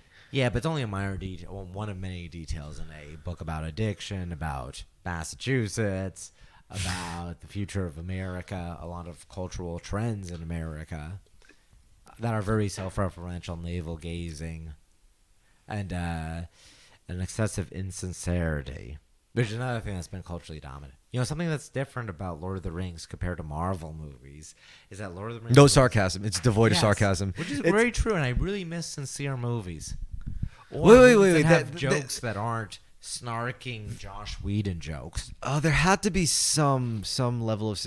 I'm trying to think of one sarcastic moment in Lord of the Rings. It's not cynical ever. People might tell jokes. There's probably some sarcastic line said from one character to another, but... You're right. They're like little kids. They're all like children. No, it's just the way people used to be, I think. Oh, shit, yeah. Not even kids. They're existing in a very sincere world. Tell jokes, but they're still very sincere about things. What about breakfast or second breakfast? Yeah. Jokes like that as opposed to the cliche, he's standing right behind me. Pop cultural references, various subversive statements or... the various quibs. Yeah. Who's your daddy now? Yeah. Yeah, it's always have to be subverting something nowadays. Sincerity is you're right. It's almost like the very snarky, and also with characters that are increasingly unlikable. But that's conditioning us to be very unlikable. Yeah, we are, and this has been going on since our entire lives because a lot of these elements exist in... But this is why I don't mind being like really mean, because I'm like, at least that's sincere. I'm being sincerely mean. Like I may be saying it in a mean way, but I swear what I'm saying, if you listen to it, things will only work out I well would for like you. to be more sincere, not more serious necessarily, but more sincere, cutting away irony and those levels of confusion. I guess I should eventually stop like talking under the assumption that everyone's just gonna be like venomous against sincerity. Maybe at some point I'll be like, you know what, I'll take the next step in my courage is just to be sincere all the time. I'd like to try that. It'd probably be worth... You have 30 days of semen retention. Exactly. That's 30 days of exactly. sincerity retention. This is how I know I could do this, because if I could do that, if I could win first place in a sword tournament, if I could do like 40 something days of semen retention, I could definitely fucking do this no problem. It's almost like it's be more subtle because it will just come up naturally in your conversation in life. Well, it's like an upward spiral, which is all. This is why I like. First of all right, I don't think wellness is like a perfect existence. First of all, wellness comes with its own form of suffering, because you become like once you level up, you become afraid of losing it. You become afraid of losing. You become afraid of not living in like a aligned state. Yeah. And so you. I mean, don't get me wrong. It's like it's okay to have that like fear, because fear is normal. But you got to recognize it. You can't be ignorant of it. You can't be blissfully ignorant, as they say. Like you have to understand. Like you're protecting your energy. Like you're still afraid because there's things to be afraid of. Like just be realistic. Which is why fear is good. You have to recognize your fear. You just can't let it control you. You gotta let it communicate with you. You can't let it dictate you. Yes. But I hope culturally, like we can move to a point. All right, another thing. Maybe that's a big factor in us being stuck is the level of cynicism, the level of irony, the irony poisoning, as they call it. Yeah. But maybe an issue all of our entertainment is facing is an inability to be sincere about things. All right, so wait, let me see the time. All right, we're past time, but I like this conversation, so I want to keep it going. But before like it would even come close to ending, I want to first ask, like, do you believe? Are you optimistic? Like, do you believe do you feel us or see us at all, and whether now or distant future or not so distant future? Do you feel us getting unstuck? Yeah, I think so. I feel like I feel it too. I kind of feel like the seized rust parts like shaking, and you see it crumbling, and like the threads are getting unclogged slowly as we like twist it, and like all I'm doing is just adding a little more force to that untwisting. And people may not like it, which is fine. It's not for everyone. I'm not forcing anyone to like be around me. All I'm doing is just twisting that cultural screw a little harder, and I'm not even trying to convince anyone. I'm not trying to gain followers. All I'm doing is doing shit to myself. I'm doing semen retention. I'm winning sword tournaments. I'm sincerity retention, like all that shit. like exercising, that's a big thing. My whole thing is like aligning mind, body, and soul to not fight each other. I want my mind to not have shitty ideas. I want to recognize and honor my soul, and I want my body to be respected and taken care of. And if I truly believe if I take care of those three things, life will just work out for me. I truly believe that. I truly believe so long as I keep mind, body, and soul aligned, I'll be okay. Yes, I think. No, you're right, and I agree with that. Which is what I want to be the normal consensus For everyone. I want everyone. Things kind of. That's you want something to unstuck us. And you see, and I'm not. And if you like really pay attention to it, I'm not saying you have to be jacked or you have to be vegan. I'm saying just don't let your body, mind, and soul be at war with each other. That's all I'm saying. Align it. Just make it all work together, not against each other. Because a lot of people. But, not only is our population aging, so many people are really out of shape. Exactly. And that's a factor in people. That's by design. Not having relationships. That people in general are less attractive.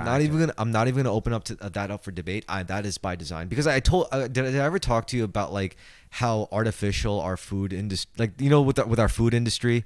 I believe so. Yeah. How if you'd like to go on? Go ahead. No, well, food also, like how we eat, definitely affects our culture. But like honestly, how our country, America, went through a food shortage within like not too distant of a past. Like in the 1900s, we had not enough food, and overnight, seemingly, we just had an abundance of food. So what happened was someone made a discovery using technology that was used in World War I bombs. They figured out how to make the Green Revolution. Yeah, they figured out how to make, using nitrate, artificially fertilized soil, which exponentially increased crop yields. Yeah. So the food shortage was bye-bye. But I mean, like the quality of the food aside, just having like going from worrying about food to suddenly having too much food automatically creates a lot of or it sets us up for a lot of unforeseen issues, because we're not thinking about eating too much, because at that time we're just like, oh, we just more food, just keep people eating. As long as we keep people fed, they're happy, because that's how humans think. As long as we're fed, we're happy. But if you don't add hard limits to that in some form, like you're gonna end up with like an overfed population. And we see it in our very fat American population. Yeah, and it's that I can honestly say is very predatory. It's by design, and I don't like it. That really upsets me. Like the way our food is marketed and like it like culturally represented, like I hate it. It's really all fucked. Like the whole, it appeals to the base human animal. It's very easy to overeat in our current world. But economically, like you could see it blatantly in black and white. It's literally, they have to keep us consuming, because if we don't consume, then those industries like don't work. They seize up. Like if the surplus is way worse than just like not having any. Like, so if they have the surplus, it's going to create like massive issues. Like we're talking waste issues, which is not just bad for like, the companies and the people working there, but the environment. It's going to disrupt so much shit. Like an already stressed ecosystem will suddenly like just crack if there's like a surplus of shit, because we stop consuming, because we produce too much. We're past the point where it's like, now it's like it's a fucked position to be in, where it's like we can't just promote wellness to everybody, because then they'll stop consuming as much. If they stop consuming as much, then billionaires will stop being billionaires suddenly, and people will be out of jobs, and there'll be chaos. It'll literally be chaos. Like it's that entrenched. In general, so much of our society has focused around consumption. You were talking about semen retention earlier. So much that people do feels very masturbatory. Yeah. Not just pornography. Watching video games, watching movies, television shows, even music. Okay, so there's an actual there's neuroscience that could talk about that points to why this is a problem. Like they literally like observe that there's a reward a chemical reward program like running in your brain, where if you do something and you achieve something, your brain gives you a good feeling because you should feel good. You accomplished something you couldn't. Now, there's ways to hack that system. For example, instead of sticking your dick in a vagina, if you just take your hand and rub it, you'll get the same effect. You'll get the same payoff, except it's almost kind of cruel. Like, why would they let us do that in the first place? But it's like it's a very unnatural. It's not. I shouldn't say unnatural, but it's like it's weird. It's weird that was able to assault like a natural functioning thing. Yeah. because like it's like a glitch almost in something. But anyway, yeah, like easy access to dopamine disrupts our reward thing. So what that does is when it's out of balance like that, in that sense, because it could work the other way, where if you just completely take away any chance of like that kind of gratification or pleasure, that could lead to its own different problems. But if you give them too much access to that, it's just easy to push dopamine button, like your receptors are gonna get fried. Yeah, and then you need a strong cultural. And it's not just porn and it's also drugs. It's consumption, Drugs, food. Like any media you consume, you watch. Have you ever thought about how weird it is that not only for all of our lives, but all of our parents' lives, you can just listen to music whenever, and we can play exactly what we want? Yeah, it was a cultural revolution in and of itself. In the 19th century, you had to go to some place to see live music. Here's the deal. Sound is very, very, very powerful. I'm not just going to talk about like the power of the way songs are written. No, I'm talking about beyond that. Just the actual like auditory effect on the human brain from like experiencing sound vibrations at different frequencies. And, as a music producer, a digital electronic music producer, you become in my experience, way more in tune with like the concept of the frequency spectrum of sound than say like a guitarist who just played in bands and shit and all they know is their instrument and analog instruments and not really like the sound dynamics and frequency like of the electronic method of recording and how we consume it nowadays. But like, yeah, I see it, and it's like it's if you go back to ancient studies or like ancient practices of like meditation and like chanting, like when they go like, oh, yeah, what that is literally doing is vibrating your chords, your larynx, or whatever the fuck you call it. I'm not like I don't know the terminology, like I'm not a voice wizard, but I do know that like when you make that sound, you're vibrating parts of your body at a certain frequency, because that's what makes sound. It's literally disruptions, oscillations in the air, in the way that causes like basically like disruptions within the standard frequency that makes you hear these shits. And like that literally affects your whole state, like different, because it causes vibrations, and everything is vibrations. Even the whole like your whole like the whole regulation of your chemicals is all based on like vibrational shifts. Like different parts of your body are like start vibrating and start twitching and vibrating from like electrical impulses at different rates to like trigger different things to be able to do different things. So it's like it's sound. That's why sound is so powerful. So like, in like on a top level sense, you're like, oh, that means like different songs can put me in different moods. Yeah, great.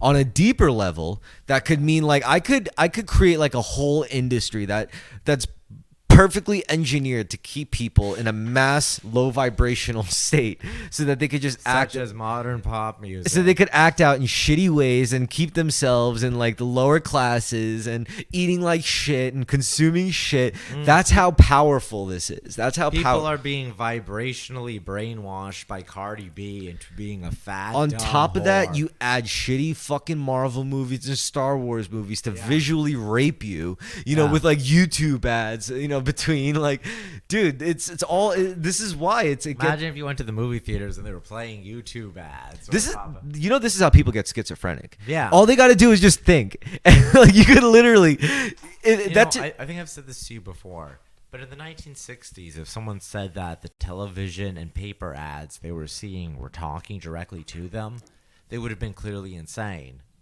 Nowadays, that's everyone.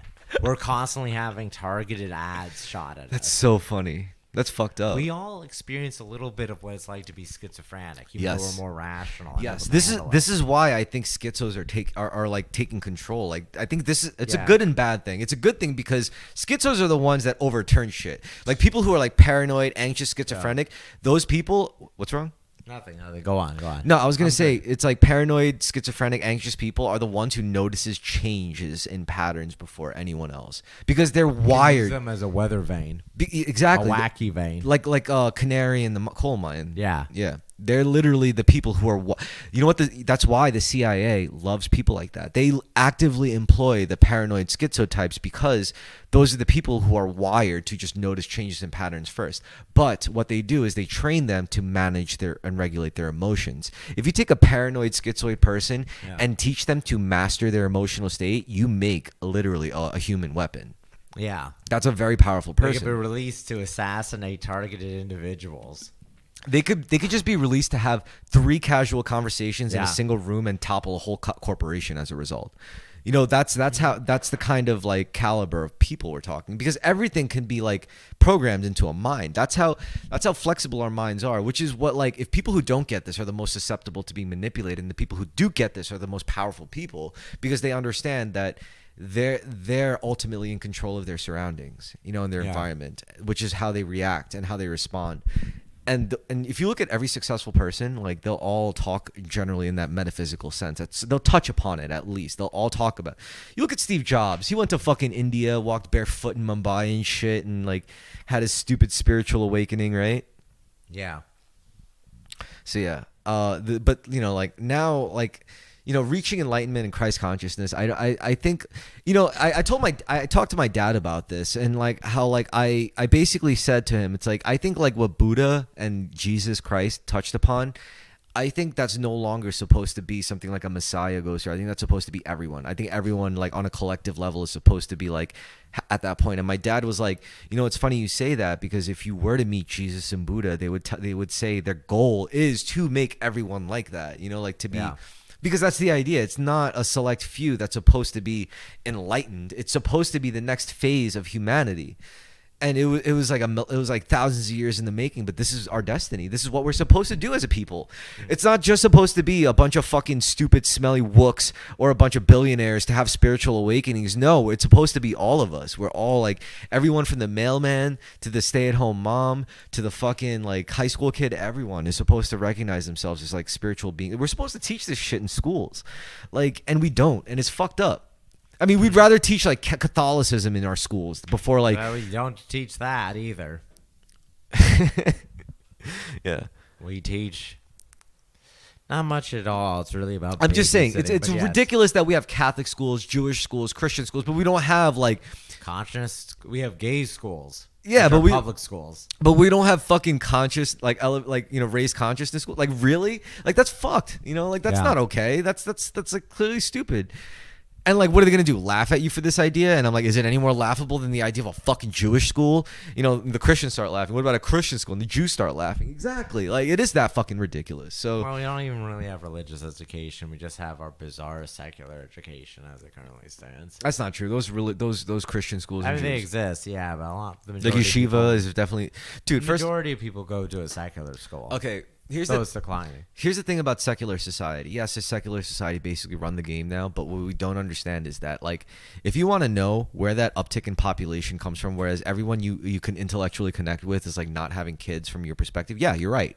Everyone in our world is stopped having kids, but everyone in retard land, in animal land, which is like the Muslims and the Orthodox Jews, they're multiplying like crazy. Yeah, they do have more kids. At the same time, I guess you have to look at, like, school enrollment between religious and secular schools. But yes, I follow. Yeah, so I'm saying, like, those people, like, first of all, Islam is the fastest growing religion at this point. Largely in, like, what, Africa? The world. Yeah, in the world. I mean, a lot of that growth. Well, Christianity, too, has a lot of growth in Africa. Islam is growing at an unprecedented. It's way faster. Yeah. Damn, you know what? I'm burping, but, like, if it's so nice because I get to taste what I ate at the restaurant. Nice. I'm sorry.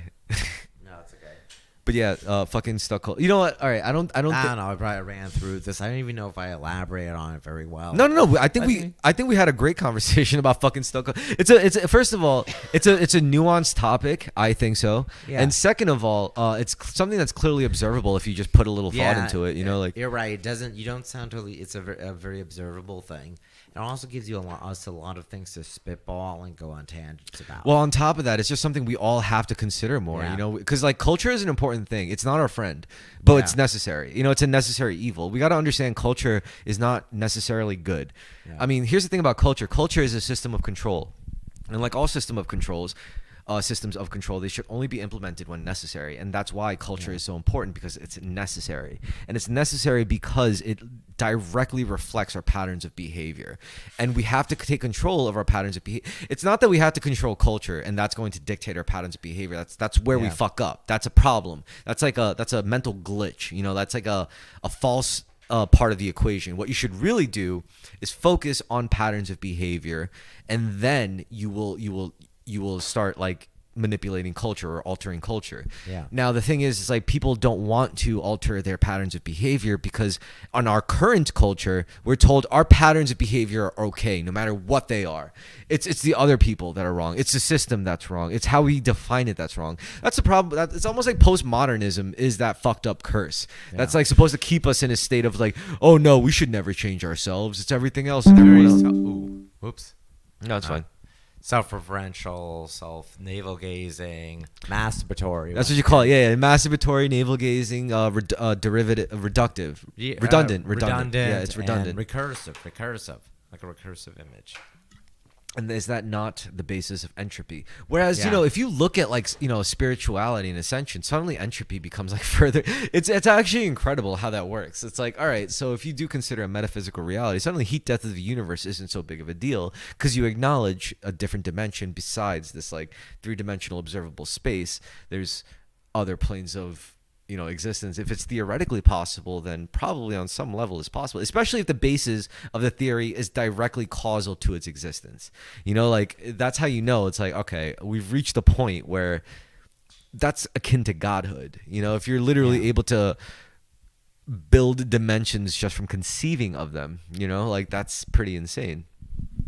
Which is why like I'm optimistic. Like I actually love, because I consider myself a layman. I consider myself a retard just like all you fucks. But if I could like at least, come across thoughts that extend to me beyond just what I usually see, which is like, oh, get money, get pussy, get clothes, get jewelry, get fucking the hottest car, get the biggest house. Like if I'm finally coming across a game that's like a lot more deeper and profound than that, and it's actually like, it's bringing the zest back into life for me, Yeah. Because it's bleak otherwise. Otherwise, what am I gonna hope for? Like a big car, a big house, a hot banging wife with a slutty waist and big tits and a big butt and fucking mad money in the bank. Like, is that real? Sounds nice, but it's not all there is. No. I guarantee if that's all I focus on getting, I could get all of that and I still won't be happy. Yeah. This is what I realized. Like I realized I could have all of that if I really just focused on getting nothing but that won't make me happy. And then I asked myself, well, what would make me happy? And what would make me happy is knowing the truth. And the truth to what? It's like, well, why am I here? Well, let's think about that. What are you? Who are you? Like, what are you in this existence? And then that's where you start peeling the layers of your shit. And you're like, well, what am I? Am I my skin? Am I my race? Am I my gender? Am I my beliefs? Am I my ideas? Am I my thoughts? Like, no, I don't like any of them. So like, that's not really what makes me feel good. So what really makes me feel good? And then you start peeling the layers, and all you boil it down to is knowledge and experience. Well, what do you know? What do you know feels good? I don't know. Nice things are nice. Yeah, nice things are nice. What's nice? Love is nice. What is love? I guess like feeling understood, not judged. Exactly. So keep it at that.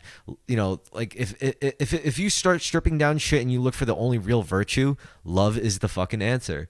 Love is literally the guiding principle that makes everything not shitty.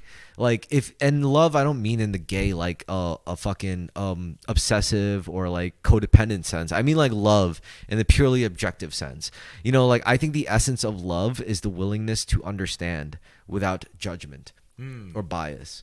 That is the key to true love, is the willingness to understand something without judging it, without, because like at that point, then you could fall in love with anything. You could look at like yo-yoing. I'm going to try to understand this without judging it or any bias. And then you practice, you try to understand, you're like, I love this. Or it's like, bicycling. I say, I want to understand this without judging it. And then you, how do I understand this? Well, I'll just ride a bike, and then you do it and you love it. Or the same thing with like playing an instrument. It's like, I just want to understand this without judging it, without any bias.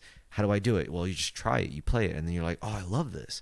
Yeah. Same thing with food, same thing with art, same thing with music and movies. Just try it, and just because it's the willingness to understand that'll unlock things to love and people to love, right? So this is why, like, I don't want to say like I have all the answers, but I do think I discovered something profound when I decided that the key to love is the willingness to understand without judgment or bias. If you're willing, then you're going to unlock love in your life. Very well said. Yeah, so nice. And this is ties, I guess, into culture is I think like it's such a simple thing, right? I'm not talking about complex equations or complex interpersonal dynamics. I'm talking about something as simple as just, an intention. I'm describing an intention. If you have the right intention, it's the seed. That's the core. Because once you understand being in control of your own intent, your own intentions, you understand like that's the basis, that's the root of creating everything else that manifests before you. Anyway, how long have we been at this?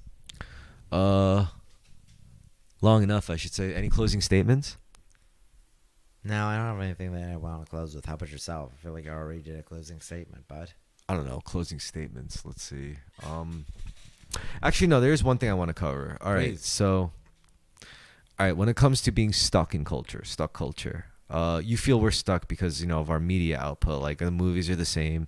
Media, our cultural structure, the prominence economically, media-wise, even the experiences of boomers feel so prominent that so many younger people are just cosplaying as boomers or part of boomer experiences in their day-to-day lives.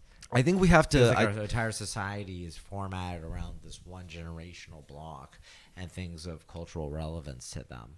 It's almost like we've reached like a collective writer's block of like cultural development. Yes, I agree. And I think, but you know what that means? I think even like in our lives. But I think if you look at like any significant creator, and humanity is collectively a very significant creator. If you look at like any significant creator's career, when they reach writer's block, it's usually on the precipice of a severe breakthrough, is it not?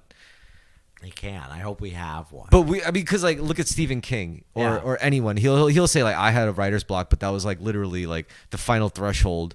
Yeah. Once I got over that, it was like all fucking crazy shit. And I think that's what humanity's going through. It's like if you say we're experiencing stuck culture, I kind of see it. But I think that's because like we're on the cusp of like either a breakthrough or breakdown. Either way is exciting. I think another factor is modern information technology makes the monoculture that used to exist impossible. Oh yeah, because we no longer have a bedrock of reality. You know what a good example of that? And also it's not like everyone's listening to the same radio station. You know what really fucked with us? Epstein. The whole Epstein, Epstein, because the Epstein fiasco was interesting because that's relevant to our generation. Because the thing about the Epstein thing was that whole operation. Because we know it's an operation. Let's be real. Like Epstein is not a real person. He's like literally like an idea of a person that was crafted and embodied in like a single guy by an intelligence agency or something. Like several probably, but yeah, he's literally like a prop by some force, something. We basically cut out, yeah. The thing about Epstein was he was a pre-internet artifact. And a pre-internet artifact like Epstein would always fly under the radar no matter what. Like nobody pre-internet would ever know what Epstein or who an Epstein was, or they wouldn't even conceive of an Epstein. Yeah. But it wasn't until after the internet, when information is moving so fast, suddenly things like Epstein, it's like any random schmuck can just trip over that. They're like, "Oops, whoa, what's that?" And then they brush it off and they're like, some Jeffrey Epstein, some crazy island. What child sex? What the fuck? It's like there's first of all that tells you is who knows what the fuck else is. Other similar ops. Yeah. But we also know that like it's there. If it could sink that deep into the fabric of a reality where it's not like Epstein was just in control of a couple of like billion. No, he was in bed with. Like everybody. Like, a tremendous number of public figures, and some intelligence agency. And there were people who literally came out like shared their experiences, like Eric Weinstein, I think his name is, or yes, the physicist guy. Yeah, and like cultural talking head. Yeah, he was. Alan Dershowitz was Stephen Hawking, I think, on the Epstein flights. Bill Clinton. He talked about how like he went to he visited the fucking Epstein thing, and he talked about how like it was weird. Like they sat him on a comically narrow but long table with an American flag draped over, and he had his coffee, whatever, like there, and like.